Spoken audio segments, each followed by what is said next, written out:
J'accueille évidemment sur ce plateau, entre guillemets, à travers Skype, notre ami Philippe Jäger, qui est rédacteur journaliste pour Le Chasseur français. Philippe, dans quelques jours, depuis quelques jours, on a un nouveau système d'information sur les armes, le fameux SIA, qui lui aussi fait couler beaucoup d'encre.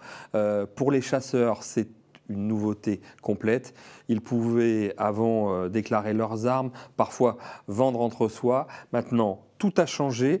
Je voudrais que tu nous expliques, parce que tu as fait un très beau papier qui va sortir dans Le Chasseur français, SIA, simplification imminente annoncée. Alors finalement, qu'est-ce que ça simplifie ? Alors, comme on l'annonce dans le titre, c'est une simplification qui est voulue par les services de l'État. Et en cela, on ne peut que les en féliciter. En fait, le SIA s'appuiera sur 3 piliers principaux, la sécurisation, la simplification et donc la dématérialisation. Sécuriser, comme dit, c'est vraiment la volonté principale d'après les interlocuteurs que j'ai pu avoir au niveau du service central des armes et des explosifs. Sécuriser comment? Donc, en fait, il y aura une traçabilité permanente qui sera assurée de toutes les armes de catégorie A, B et C au niveau national. Le niveau national, c'est important de le préciser, puisque pour l'instant, ce SIA ne concerne que la France dans un premier temps, mais la volonté de la France en cette année de présidence européenne est très clairement annoncée. C'est donc de développer le système européen et d'inspirer donc l'ensemble des États membres de l'Union européenne pour qu'ils fassent la même chose. D'accord? Traçabilité, donc, ça veut dire transparence, évidemment, et donc toutes les armes devront être déclarées, je dis bien toutes, aussi bien celles qui sont en voie d'acquisition que celles qui sont déjà dans les coffres des chasseurs, des Celles tireurs qu'on a sportifs, depuis des tireurs de des années, combat. qui ont été données par ses grands-parents, voilà, tout va être simplifié dans ce qu'on appelle, c'est un râtelier virtuel. C'est un râtelier virtuel, et donc, en fait, cette simplification engendrera la possibilité d'acheter une arme chez un armurier en présentant simplement un permis de chasser, ainsi qu'un justificatif de domicile. Donc effectivement, à ce niveau-là, ça va être beaucoup plus simple. Il y aura toute la paperasserie qui sera supprimée, donc les fameux récépissés qu'on recevait jusqu'à présent dans les sous-préfectures ou les préfectures où on déclarait les armes. Donc tout ça, ça disparaît. Donc l'acquisition, comme je le disais, très simplement sur présentation d'un permis de chasser et d'un justificatif de domicile. Les 2 pièces seront demandées néanmoins. Et autre simplification qui sera intéressante pour ceux qui voyagent, on pourra éditer la carte européenne d'armes à feu chez soi sur une simple imprimante, donc sur un papier A4. Papier A4 sur lequel il y aura un QR code ainsi qu'une photo d'identité qui sera incrustée.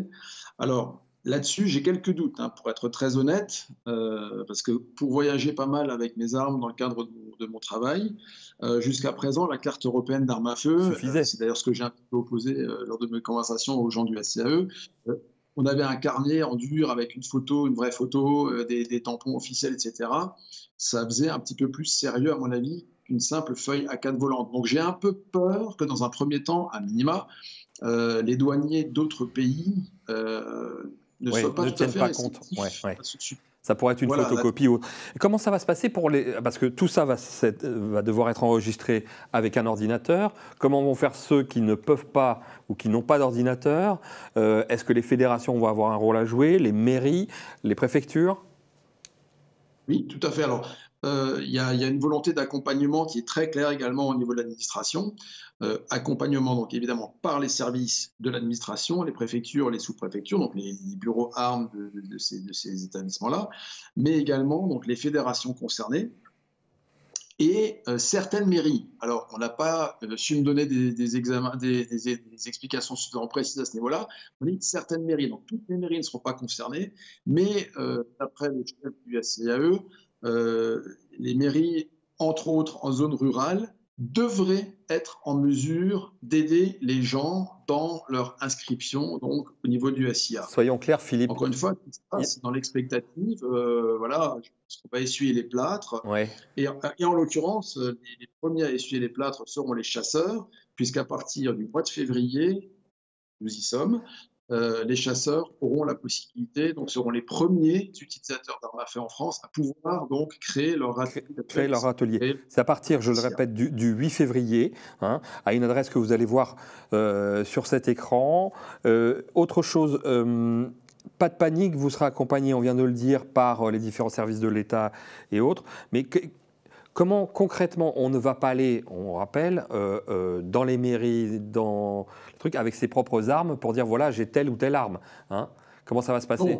Bon, en fait, il y a vraiment une volonté de faire confiance aux utilisateurs légaux, évidemment, d'armes à feu.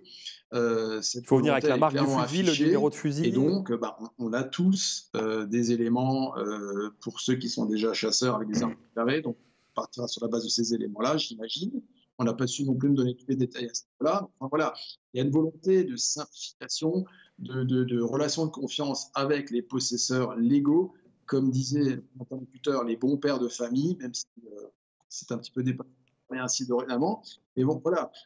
Et surtout, il y aura une latitude jusqu'à fin 2023. Il y a un an de latitude. Hein. Pour déclarer ses armes. Voilà. Par contre, après, le couperet risque de tomber. À quelle vitesse? Là, encore une fois, grand point d'interrogation. Mais selon mes interlocuteurs, fin 2023, ceux qui n'auront pas déclaré leurs armes se verront soit ennuyés par les services des forces de l'ordre, soit carrément donc les armes seront réquisitionnées pour être ensuite détruites.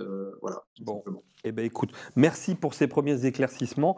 Je rappelle que dans le numéro de mars du Chasseur français, vous retrouverez un article que tu as écrit sur ce sujet, SIA, simplification imminente. Je vous invite à le lire et à prendre connaissance de toutes ces données. Merci infiniment, Philippe, de ces explications. Je pense que ça va être un sujet délicat dans les mois à venir parce qu'on verra un petit peu comment ça se passe concrètement. Merci beaucoup. À très bientôt, Philippe.